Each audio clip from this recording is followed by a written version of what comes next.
Mutual funds are a preferred choice of investments amongst investors in today's world because it offers attractive returns and a diversified portfolio. But blindly, not all mutual funds are effective. So for an investor, it is evident that it's important for him to know that not one single scheme is effective and important for everyone. So what is a suitable scheme? A suitable mutual fund scheme is something that matches your risk appetite and it caters to your goals and your needs. So to funnel out the best mutual funds for your portfolio, in this video, we'll discuss 3 important steps, the 3 factors for choosing the best mutual fund category for you. And also we'll discuss 7 important factors to choose the best mutual fund in each category. This may make your mutual fund selection process easy. Just like I always say, every step you take in the financial world is a new challenge, but with it comes a new opportunity, a new beginning. This video might give you an insight, but the next one that I post will give you the next big opportunity. You don't want to miss it, do you?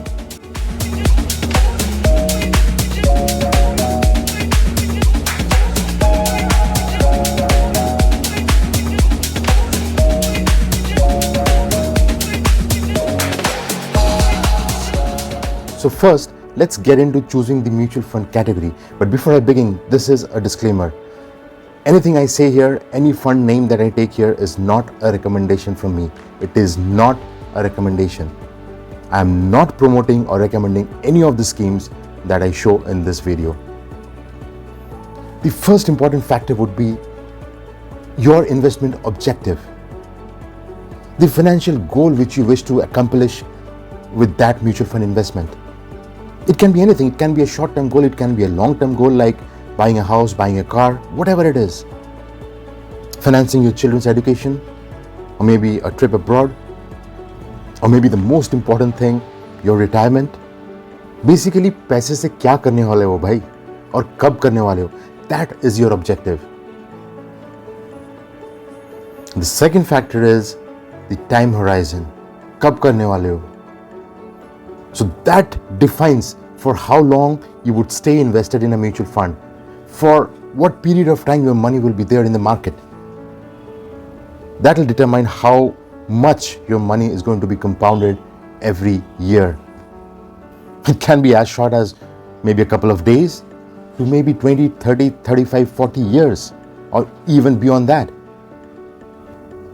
Now, why I say time horizon is important because different fund categories, they behave differently for different time horizons. Because the market is always volatile.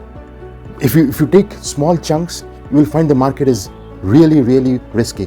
It's really volatile. But over a very long period of time, it evens out. It tends to provide a higher returns growth over a very longer period of time.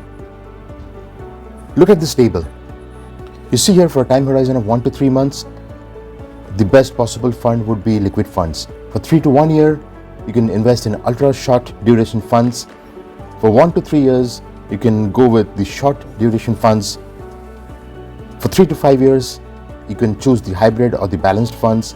And anything beyond 5 years, you can directly go for the equity funds.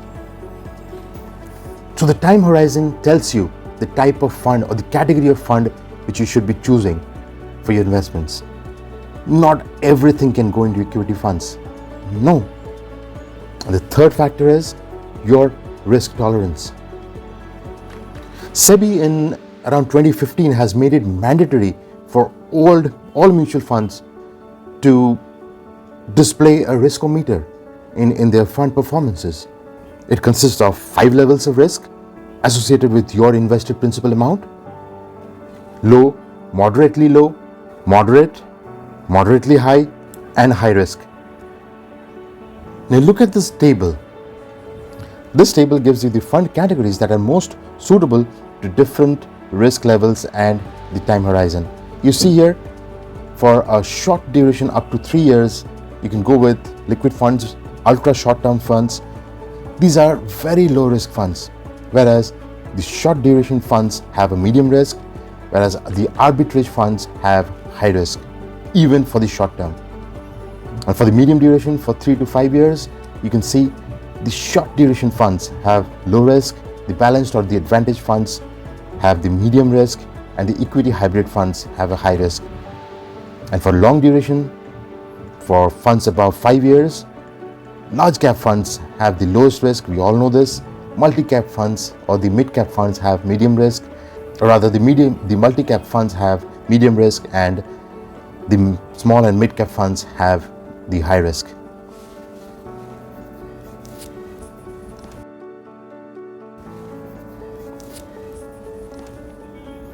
Now, you probably know the category of investment where you should put your money in. You cannot take a risk all along, right? So now this might help you choose a category of mutual fund. And once you have finalized the category, let's try and choose the best funds for that particular category. To choose, first we need to see the benchmark. How a fund is performing versus its benchmark. Why? Because the benchmark gives you a measuring parameter against which you can measure your fund's performance. The benchmark index guides the investment philosophy of the scheme. For example, the benchmark of a large cap index should measure the performance of large cap stocks. The benchmark of a banking index should measure the performance of all the banking stocks. That's what your benchmark is. Here is a list of top 10 equity funds out of the index funds in India, arranged in the highest to the lowest AUM. You can see from the screenshot here that IND Money has listed out and shows the best mutual funds, the Nifty 50, Nifty Next 50, mid-cap index, and the small cap index funds. Well, once again, this is not a sponsored video. I'm not recommending any of these funds here.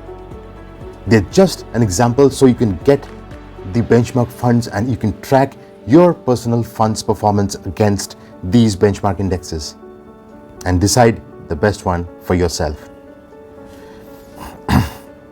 So if I take an example of a fund and compare its performance against its benchmark, I can go to Value Research and search a fund and look at the discrete returns. It shows us a year-on-year performance of the funds against the benchmark TRI. You can see for this fund here in blue, it has beaten the benchmark TRI, which is in green, for all 10 years in a row from 2014 to 2023. Now the second factor is your performance against the category. Now in a particular category, there might be multiple funds which follow the same objective. You should compare your fund's performance against a parallel fund from a different AUM which follows the same objective. Compare your fund's performance against the performance of a peer group. It gives you a holistic understanding of your fund's performance. But mind it, the comparison should be amongst the same type of mutual funds. For instance, you should compare large cap funds with the large cap funds of a different AUM. You should compare a small cap fund with a small cap fund, a multi-cap fund versus a multi-cap fund, and then choose the one that suits your style. The third important factor is the consistency in the performance. A good mutual fund is something which consistently delivers better returns, beating the benchmark over a very longer period of time. The fund should be consistent in providing returns over both the bullish and the bearish period in the stock market. And how do you see it? A long-term performance of a fund that you choose, whatever fund you choose, would show in this graph. Also, you can check the ET Money website for their recommendation of a mutual fund consistency ranking. The key risk-return ratio also tells us about the fund, whilst a high alpha means higher returns and a lower beta means less volatility. Number 4, the fund manager experience. An important factor to choose a mutual fund is the fund manager experience. An important factor to consider is to consider how a fund manager is performing and how long he or she has been with this fund. You should see the funds that a particular fund manager has managed in the past. You should see his or her past performance. Even though if she has moved on from a different AUM to this AUM, you should see the funds which he or she has managed in the previous AUM and what kind of returns, what kind of profits he or she has generated on those funds in his previous job. That tells you the kind of persistency this particular fund manager would probably deliver for this fund. You can get this information both in the ET Money app and then further look for his experience and other funds he or she has manages across the portfolio. Good. Number 5, the AMC track record. Is the fund house, the asset management company that manages that fund. How long it has been in the market? What has it done? How has it performed? It is very vital to check the past performance and the history of an AMC, because many decisions are made at the CIO level of an AMC that may affect your fund's performance. Because you might often find some poor selection of stocks in multiple funds in a particular AMC, which tells you that this decision is probably taken at the AMC CIO level, which may not be good for you, which may not be good for your portfolio returns, or which may not align with your dreams and your goals. Number 6, the scheme's asset under management. How much money is that particular scheme or that particular mutual fund is managing? In equity categories, if a particular scheme has a large amount of money, it makes it very difficult sometimes to enter and exit a particular stock. So for a very high AUM, it can be a red alert if it's a small cap scheme. But on the other hand, a very high AUM for a liquid fund or maybe a short-term debt fund, it can be helpful because then redemption would be cheaper. And the most important and the final step is the expense ratio. If there are two funds, each have the same objective, they almost have the same allocation towards the stocks that they have in their portfolio, but one has a higher expense ratio, which means this particular fund would eat up more returns from your portfolio. If everything remains the same, you should definitely choose the one that has a lesser expense ratio. All expenses that are incurred by that fund is included in this expense ratio. In the case of equity-oriented fund, if the AUM of the fund is up to 500 crores, the maximum expense ratio can be around 2.25%. And if the AUM is between 501 to 750 crores, the maximum expense ratio could be 2%. So these are the most important factors which helps you choose the fund or the fund category which you should be investing in. You should definitely look for these before you step or jump in for your mutual fund investing.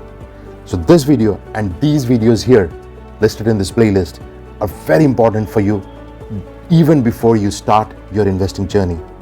Go ahead, have a look at it right now. As of this video, adios.